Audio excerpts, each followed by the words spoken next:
अस्सलाम वालेकुम दोस्तों, उम्मीद है आप सब खैरियत से होंगे। दोस्तों, जैसा कि हम सब जानते हैं कि इस्लाम वो सच्चाई है जिसे 1400 साल पहले से अब तक न झुटलाया गया है और न आगे कोई भी झुटला पाएगा। और यही वजह है कि हर साल लाखों लोग दायरा इस्लाम में दाखिल होते हैं और मुशर्रफ इस्लाम हो जाते हैं। इसी तरह से हर बार की तरह आज भी हम एक और ऐसे ही शख्स की वीडियो लेकर आए हैं जिन्होंने अपना आबाई मजहब छोड़कर यानी कि हिंदू धर्म छोड़कर दीन इस्लाम को कबूल किया हुआ है। लेकिन दोस्तों, आप तो ये बात अच्छे से ही जानते होंगे कि जब भी कोई हिंदू से मुसलमान बनता है तो उसके घर वालों का कैसा रवैया होता है, कैसा रद्द अमल होता है। उसका पूरा खानदान उसको बायकॉट करने लग जाता है और उसको तरह तरह की अजियतों का सामना करना पड़ता है। इसी तरह से हमारे इस भाई के साथ भी कुछ ऐसा ही हुआ है, जिसकी वजह से इनको प्रेस कॉन्फ्रेंस करनी पड़ रही है और सरकार से अपील करना पड़ रहा है कि उनकी हिफाजत की जाए, इनको उनके खानदान वालों से बचाया जाए। दोस्तों, आपको बता दें कि इनकी कहानी बहुत ही ज़्यादा ईमान अफरोज और दिलचस्प है, लिहाजा आप इनकी इस वीडियो को ज़रूर पूरा देखिएगा। वीडियो पसंद आए तो वीडियो को लाइक भी कर दीजिएगा और जितना हो सके इसे उतना शेयर करिएगा, ताकि गैर भी इस वीडियो को देखकर मुतासिर हो सके और अपनी दुनिया और आखिरत को संवार सके। बिस्मिल्लाहिर्रहमानिर्रहीम। साफ़ी भाइयों, अस्सलाम वालेकुम। मेरा नाम मोहम्मद हसन है। जैसे कि आपको पता है, मैंने 7 महीने पहले भी प्रेस कॉन्फ्रेंस की थी। मैंने प्रेस कॉन्फ्रेंस में ऐलान किया था मुसलमान होने का, तकरीबन मार्च में। और अभी जो मेरे साथ मामला चल रहे हैं वो मैं आप साफ़ी भाइयों से शेयर करूँगा। पहले से भी जो चल के आ रहे हैं। पहले जो दूसरे महीने में मेरे घर वालों ने और मेरे मामू तारा ने मुझे नेक मोमन के थ्रू उठाया था फरवरी में, 21 फरवरी को। तकरीबन 6 दिन में उसके कैद में था जिरक थानों में। नेक मोमन कोसों पहले जिरक थानों में SHO था, अभी तो पता नहीं कहीं और ही है। और 6 दिन उन्होंने वहाँ पर घास पे भेजा में मुझे रखा बिना किसी केस में। सुबह मुझे जंगल लेके जाते थे, रात को लाकअप में रखते थे।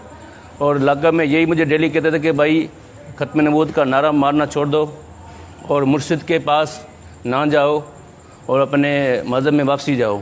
डेली यही उसकी होती थी। 6 दिन पूरे उन्होंने मेरे साथ ये किया और धमकी देते रहे कि भाई अगर यहाँ से बाहर निकल के कोई ऐसा कदम उठाया तो मैं तुम्हारे और तुम्हारे मुर्शिद के ख़िलाफ़ कोई झूठा मोटा चर्च का या कोई केस लगा के आपको अंदर कर दूँगा।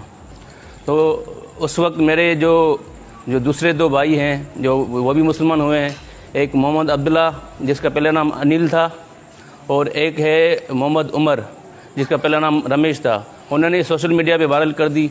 तो उसके बाद ही मुझे नेक मोमन कोसों ने छोड़ा। तो उसके बाद मैंने मार्च में प्रेस कॉन्फ्रेंस कर ली। मैंने बाकायदा इस्लाम कबूल करने का ऐलान कर दिया और दारुल उलूम जो है वहाँ पर मैंने सनद भी मेरी वहाँ की पड़ी हुई है।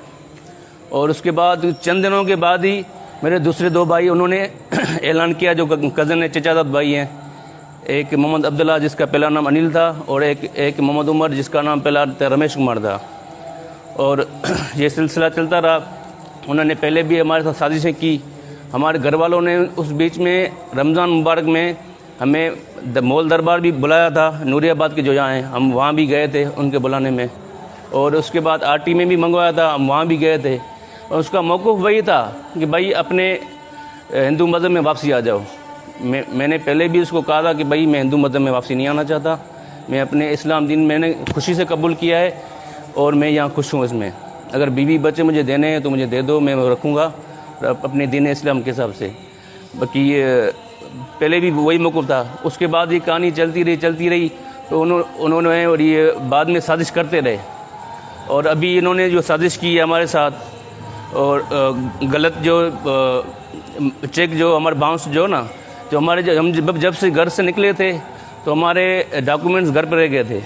तो उन्होंने मेरा एक चेक भरा, उन्होंने पुराना चेक है, उसके बाद तो 100 चेक मेरे चल चुके हैं। उसमें तेरी भी मेरी नहीं है, सिग्नेचर भी मेरी नहीं है। नकली सिग्नेचर करके बैंक से मेमो लगा कर फिर मुझे इन्होंने गिरफ़्तार कराया दरकशाह थाने में, कराची में, दरकशाह थाने में। उसके बाद मैं गया थाने से जेल, सेंट्रल जेल, तकरीबन 10-12 दिन वहाँ पर था। फिर मेरी बेल हो गई, बेल के ज़रिए मैं आ गया। वो केस मेरे जुड़ा के केस था। मैंने जज को भी पता दी कि भाई जब से मैं मुसलमान हुआ हूँ तब से मुझे ये तंग कर रहे हैं। और उसके 2 दिन बाद ही मेरे कज़न अब्दुल्ला को, उसको भी झूठे केस में इन्होंने फंसाया कि झूठा चेक भर के उसको भी नारा जेल में पेश कर दिया। इसकी बेल अभी तक इसलिए नहीं हो सकी है क्योंकि इन्होंने आईओ को माल खिलाया हुआ है। आईओ वो बयान पेश नहीं कर रहा है, वही जो चालान होता है, जब चालान पेश होगा तभी इसकी बेल हो सकेगी। इंशाल्लाह उसमें लगे पड़े हैं, उनकी भी बेल हो जाएगी इंशाल्लाह अल्लाह के हुक्म से। और उसके बाद जब मैं जेल में था तब मेरे चिचा सेसुमल और मेरा भाई अजय कुमार दोनों गए थे मेरे कारोबारी दादू में। वहाँ पर मेरे ऑफिस में होता है होतचंद, मेरा मुंशी है, मेरे 10 साल से पुराना मुंशी है।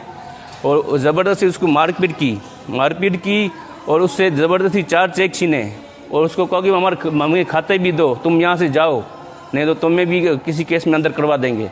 उसको धमकियाँ दी, उन्होंने उसकी एक भी नहीं सुनी, बस चेक ज़बरदस्ती 4 लेके गए उससे।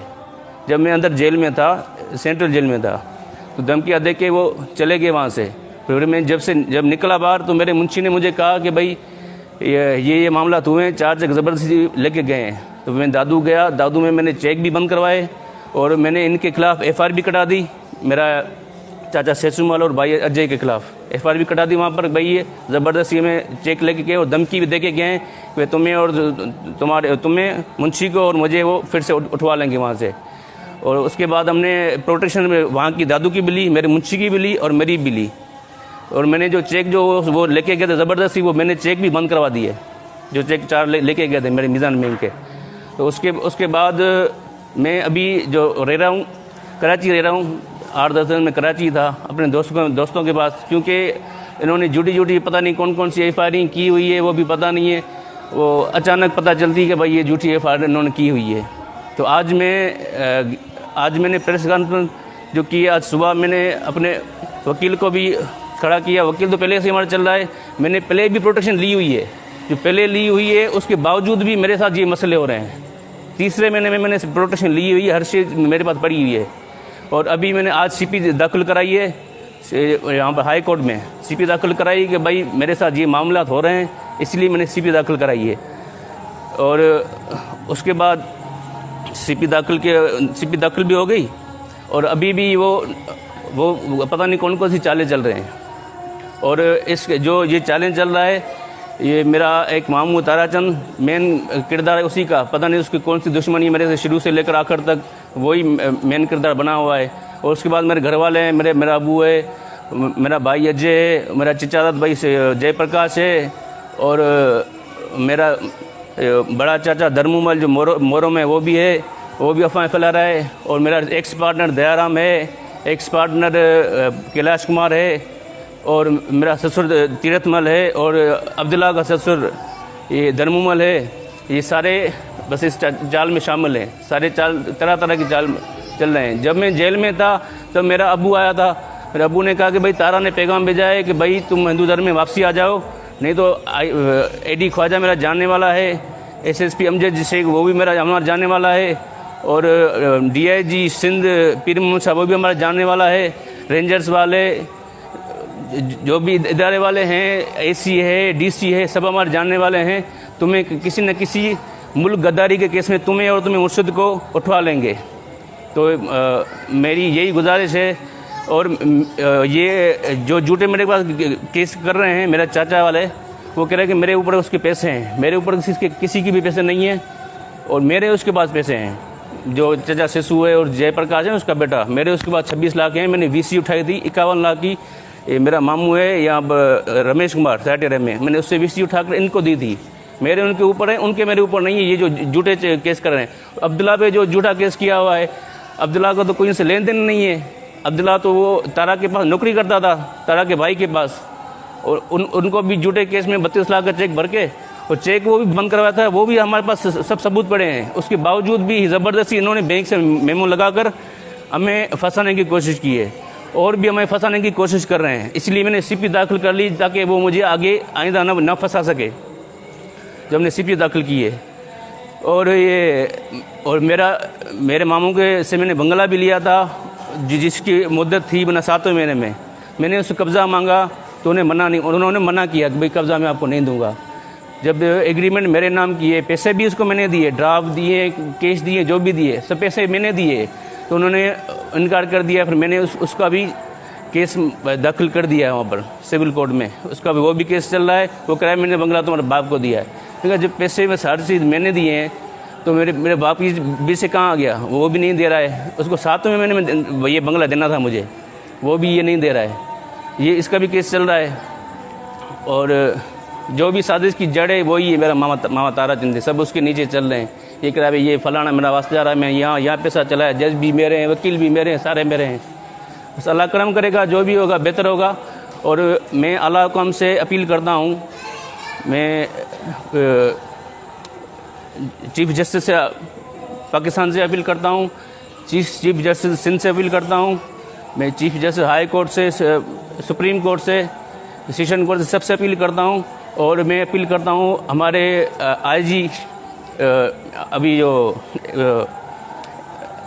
डीजी रेंजर्स, उसको भी अपील करता हूँ।